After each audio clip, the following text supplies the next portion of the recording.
The character of Falstaff is Shakespeare's greatest comic creation. But could good Sir John perhaps have been based on a real person? We find an interesting counterpart to the stage Falstaff in one Captain John Smith mentioned in The Estate of English Fugitives by Lewis Lucanor. Based on a letter Lucanor had written during his time fighting in the Low Countries and later expanded for publication, Lucanor's work was extremely popular, undergoing 4 reprints in 5 years. Several of the soldiers Lucanor describes have been recognised by Shakespearean scholars to be the inspiration for Flu-Ellen, Bardolph, Iago, Poins and Jacques, and even the archetype for good Sir John Falstaff. Captain John Smith was a soldier of fortune seeking wealth and adventure in the tumultuous battlefields of 16th century Europe. Smith commanded a company of 150 men, volunteer soldiers willing to fight for the Dutch Protestants against Catholic Spain. Louis Lucanor enlisted in the Duke of Parma's army, where he served as a captain of horse under the Florentine general Gian Battista del Monte. Here he encountered Smith and his band of mercenary soldiers who were prepared to sell their own garrison to the Spanish in return for gold. This real-life drunken braggart adds depth to the historical character. Captain Smith had levied his ragtag collection of English volunteers in Lincolnshire, and Falstaff makes this Lincolnshire connection clear. Yea, or the drone of a Lincolnshire bagpipe. Falstaff and his compatriots, Poins, Pistol, Bardolph and Nym, are all caricatures of real soldiers fighting in the Netherlands. The author has simply transposed his personal experience onto the characters of history. Lucanor describes the scene as the various groups of mercenaries starved through a bleak Dutch winter. By reason of the general devastation of the country, the soldiers, failing to find their wonted relief and prey, grew into so great and miserable extremity that it was a great matter to find any ensign that was 20 strong. The Spaniard mutinied upon the Stockade, whom presently they found means to appease with some few months' payment. The Walloons mutinied in Liefekin's Hook and the land of Wast. The Germans went by hundreds, begging up and down the streets of Antwerp, bare-legged and barefooted, and in a manner naked. The Italians starved in their quarters, and divers of them in garrison at Breda ran thence to Housden and to other adjoining towns of the enemy. Captain Smith hailed from Caister in Norfolk, and he profited by providing mercenaries to the Queen's army, a sin which mirrors the historical Sir John Falstaff, also a Norfolk man who fell into disgrace under Henry VI for the same crime. Smith's story, like that of many soldiers of fortune, is one of ambition, betrayal, and ultimately tragedy. Smith was a good soldier but a violent drunk. His fiery temper made him quick to anger and slow to forgive.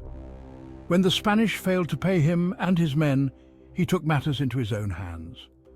And his volatile nature brought him into conflict with Juan de Lasture, the treasurer of the Duke of Parma's army. Entrusted with the Duke's finances, Lasture held a position of great importance. We see the similarity between Captain John Smith and John Falstaff in the exchange he had with the treasurer. Let's hear it from Louis Lucanor. By the way, I think it not amiss to tell you a merry accident that fell out between the treasurer and one Captain Smith, an Englishman, who, being one day well tippled, came in all haste to demand his money of Juan de Lasture, who, seeing him come in that unreverent sort, grew so far gone with choler as the other was with wine, and reviled him by many foul names, as Pero, Luterano, Borachio, etc. Pero, Luterano, Borachio.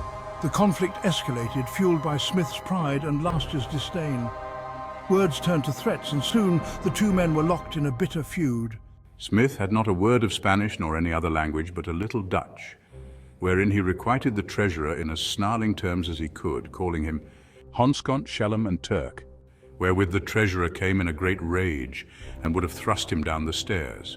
But Smith drew out his dagger, and had without doubt mischieved him if Colonel Boyd and other Scottish gentlemen that were there present as suitors for money had not come between them. The matter came before the Duke of Parma, who, as always hating Juan de Lasture exceedingly, made but a jest of it, and Smith, being sober, submitted himself, imputing his fault to the wine, and so the matter was ended. Dogberry. Why then let them alone till they are sober. If they make you not, then the better answer, you may say they are not the men you took them for. The character of Fluellen in Henry V is an acknowledged portrait of the Welsh soldier Sir Roger Williams, further strengthening the idea that these men are the inspiration for Shakespeare's characters. Here, Williams sends word to Sir John Norris, warning him about the traitorous nature of York and Smith. Here I found Roland York, who had gotten of all sorts 200 soldiers of ours. The knave Smith carried him 50 at once, of whole English 100. He has them within a league of this town, watching to enter. Morgan and he were not half friends. Falstaff. I have led my ragamuffins where they are peppered. There's not 3 of my 150 left alive, and they are for the town's end, to beg during life. Lewis Lucanor saw just such pitiful sights in the Low Countries. Seeing a miserable troop of my unhappy countrymen, some of which were gentlemen of good houses in England, wandering in poor habits and afflicted gestures, heavily groaning under the burthen of an extreme and calamitous necessity. On the one side, by their heedless demeanor, they're debarred from return into their country, and on the other, daily overlooked with the proud eyes of disdainful Spaniards, and for want of due regard in that comfortless service, perishing without either pity or relief, themselves beaten, and besides constrained to give money, their wives and daughters abused, and in fine, what else is to the nature of man most grievous and intolerable, they are constrained to endure. Yea, insomuch that I have seen the rude and barbarous soldier cut off the fingers of women to come to their rings, which otherwise would not come off with such speed as they desired. To understand John Smith, we shall turn to the pages of Shakespeare and look for clues that the two men are connected. We are given many hints that the stage Falstaff has served in the Low Countries. The characters make several barbed references to the region where the state's troops were known as Dutch butters. Falstaff compares himself to butter. When I was more than half stewed in grease like a Dutch dish. And Mistress Anne Page conclusively associates Falstaff with Flanders when she gives her opinion of him. What an unweighed behaviour hath this Flemish drunkard. Wilkes wrote from The Hague to Sir Francis Walsingham on the 8th of February 1586 to inform him of the dreadful condition that Smith and his men were now in. Asking your favour and help for Captain Smith, who coming over with a company of voluntary men, has served for 5 or 6 months, but is now cashed without receiving either pay for his company or money for his transportation, to the gentleman's utter undoing, besides the loss of a good quantity of furniture, money and apparel in the town of Daventer at the betraying thereof. Speaking of the services they had done unto the king, he answered that he knew not what services they had done or were able to do, unless it were to spend the king's money in taverns and brothel houses. Connections between Captain Smith and Falstaff appear in the plays. Both men had levied their troops in Lincolnshire. The process of levying soldiers is mocked in Henry IV, Part 2. Falstaff. Shadow will serve for summer. Prick him, for we have a number of shadows to fill up the muster book. I think to steal cream indeed, for thy theft hath already made thee butter. But tell me, Jack, whose fellows are these that come after? Mine, Hal, mine. I did never see such pitiful rascals. Tut, tut, good enough to toss, food for powder, food for powder. They'll fill a pit as well as better. Tush, man, mortal men, mortal men. Aye, but Sir John methinks they are exceeding poor and bare, too beggarly. Faith, for their poverty I know not where they had that, and for their bareness I'm sure they never learned that of me. In October 1587, Queen Elizabeth's chief minister, William Cecil, wrote to the Earl of Leicester to tell him Smith's men had turned up at the palace gates in Windsor, demanding payment for their services. His letter is of considerable importance in relating Captain John Smith to his stage counterpart, John Falstaff. He wrote, Yesterday there came 30 to the court gate, who said they were of the company of one Smith of Norfolk and levied in Lincolnshire. And her Majesty hearing thereof caused only 2 to be brought to the council, who did allege the foresaid kind of misusage by their captain, adding that he had done the like to all the rest of their company. But for to stay the report of any more to come to the court to offend her Majesty, they were dismissed with sharp speeches as being not to be believed, and the marshal ordered to threaten them with the stocks to depart.